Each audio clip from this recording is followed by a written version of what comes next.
साथियों, आप सभी का स्वागत है हिंद टुडे पर। मैं हूं आपके साथ मोहम्मद खालिद खान। आपको बता दें कि जिस तरीके से भाजपा के कैबिनेट मंत्री मध्य प्रदेश के कुंवर विजय शाह कर्नल सूफिया कुरैशी पर बयान देकर बुरे फंस गए हैं, अब उनके समझ में नहीं आ रहा करें तो क्या करें। कहीं ना कहीं देश में इस तरीके से जो नफरती चिंटू पैदा होते जा रहे हैं, उनका इलाज भी हमारे देश की जो हाई कोर्ट है, सुप्रीम कोर्ट है, इनका इलाज करना शुरू कर दिया है। बसपा सुप्रीमो मायावती की सख्त टिप्पणी के बाद उन्होंने जब ट्विटर पर लिखा था ऐसे लोगों पर कठोर कार्रवाई होनी चाहिए, और जब बसपा सुप्रीमो मायावती का जब गुस्सा दिखा तो कहीं ना कहीं उसका असर भी दिखा। भाजपा के मंत्री को जबरदस्त तरीके से बसपा सुप्रीमो ने लथाड़ा, बहुत नाराजगी जाहिर की, और उस नाराजगी का आज असर भी दिख रहा है। हाईकोर्ट, मध्य प्रदेश हाईकोर्ट ने तत्काल एफआईआर दर्ज करने की बात कल कही थी। यह भी कहा था कि अगर 4 घंटे में एफआईआर दर्ज इस मंत्री पर नहीं होती है तो हम मध्य प्रदेश के डीजीपी को तलब करेंगे और उसके ऊपर कार्रवाई करेंगे। एफआईआर खैर नहीं हुई थी, बाद में कुछ घंटे के बाद एफआईआर होती है, लेकिन 4 घंटे के बाद हुई। यह भी आपको बता दें कि आज भाजपा के कैबिनेट मंत्री विजय शाह सुप्रीम कोर्ट पहुंचे हुए, तो सुप्रीम कोर्ट ने भी फटकार भी लगाई।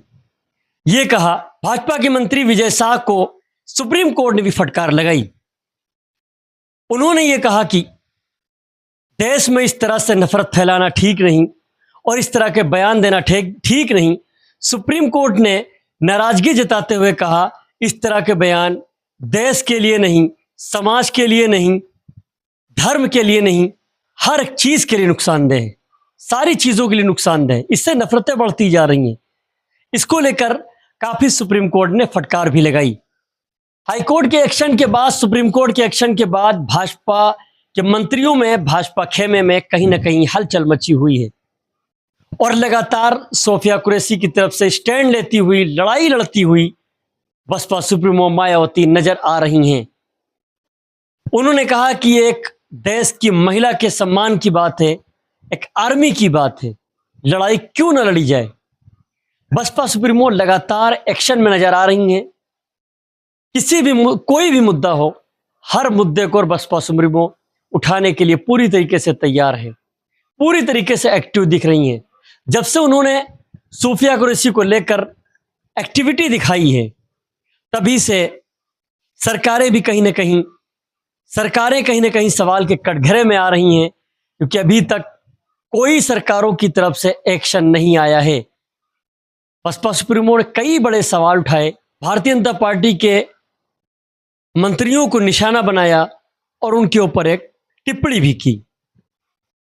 लगातार बसपा सुप्रीमो स्टैंड लेती हुई नजर आ रही हैं, लगातार सूफिया कुरैशी की तरफ से अपनी बातों को रखती हुई नजर आ रही हैं।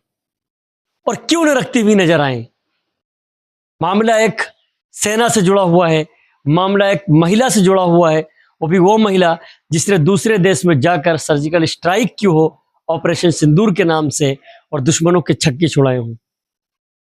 तो इस तरह से जो नफरती चिंटू लगातार देश में पैदा होते जा रहे हैं, जो मुंह में आता है वो बयान दे देते हैं और निकल जाते हैं।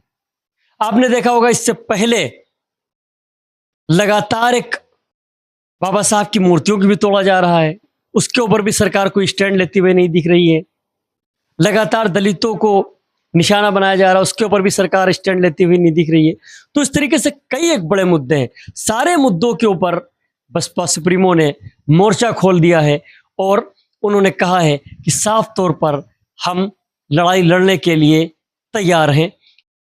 बसपा सुप्रीमो का लगातार एक्शन में आना, लगातार एक्टिविटी बनाए रखना, लगातार चीजों पर निगाहें बनाए रखना, ये दूसरी पार्टियों के लिए एक मुसीबत का जरिया बनता जा रहा है। कहीं ना कहीं दूसरी पार्टियों के अंदर हलचल होती हुई जा रही है, क्योंकि ये कहा जा रहा था कि बसपा कुछ बोलती नहीं है, बसपा स्टैंड नहीं लेती है, बसपा ट्विटर पर कुछ नहीं लिखती है, बसपा सोशल मीडिया पर कुछ नहीं लिखती है, बसपा मैदान में नहीं आ रही, काफ़ी बातें कही जा रही थी। लेकिन जिस तरीके से इधर 3 महीने के अंदर अंदर बसपा सुप्रीमो लगातार हर चीज़ पर स्टैंड लेती हुई दिख रही हैं, जब स्टैंड लेती हुई दिख रही हैं तो जो दूसरी पार्टी के जो लोग हैं, जो नेता हैं, उनके अंदर भी कहीं ना कहीं पूरी तरीके से हलचल होती हुई दिखाई दे रही है। कोर्ट ने यह भी कहा कि इस तरीके से बेहुदा बयानात देने से क्या मतलब है, इस तरीके से देश की अखंडता, प्रभुता और देश की सामाजिक जो चीजें हैं, जो समाज के लोग हैं, जो धर्म के लोग हैं, उनको भी कहीं ना कहीं आहत किया गया है।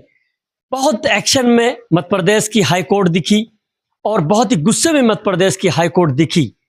वहीं दूसरी तरफ अब जो भाजपा के कैबिनेट मंत्री हैं, उन्होंने माफी भी मांगी, लेकिन माफी मांगने से काम नहीं चला। उनके ऊपर कई संगीन धाराओं में एफआईआर भी दर्ज कर ली गई है। तो यह भी कहा जा रहा है कहीं ना कहीं बसपा सुप्रीमो की सक्रियता और एक्टिविटी की वजह से ये सारी चीजें होती हुई दिख रही हैं।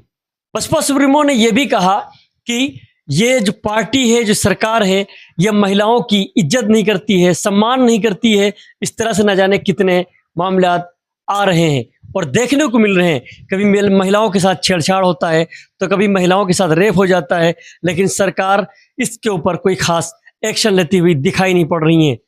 कल हाईकोर्ट ने कहा था कि इसके ऊपर, यही एक भाषा थी हाईकोर्ट की, हाईकोर्ट ने कहा था इस मंत्री के ऊपर संगीन धाराओं में मुकदमा दर्ज किया जाए और इसको अपराधी घोषित किया जाए, अपराध के मामले में इसको अपराधी बनाया जाए। इस तरीके से हाईकोर्ट ने तल्ख टिप्पणी की थी। वहीं दूसरी तरफ अभी भी भाजपा के किसी बड़े मंत्री या नेता का बयान नहीं आया है। हर आदमी सफाई देने की कोशिश में अंदर ही अंदर लगा हुआ है, लेकिन मजबूर है कि एक तरफ सोफिया कुरैशी का सहारा लेते हुए, एक तरफ सोफिया कुरैशी का सहारा हाईकोर्ट पूरी तरीके से बना हुआ है, दूसरी तरफ सुप्रीम कोर्ट बना हुआ है। और बना क्यों ना रहे, मामला डिफेंस से जुड़ा हुआ है, मामला आर्मी से जुड़ा हुआ है और मामला एक महिला से जुड़ा हुआ है, जिस महिला ने देश के लिए अपनी जान को जोखिम में डालकर दूसरे देश में गई हो, और उसने एक ऐसी महिला जिसने सर्जिकल स्ट्राइक की हो, ऑपरेशन सिंदूर जिसका नाम था, दुश्मनों के छक्के छुड़ा दिए। वहीं दूसरी तरफ भाजपा के मंत्री का बयान आता है कि आतंकवादियों की बहन है। न जाने किस किस तरीके से मुंह से गंदगी उगलता गया, कहता गया।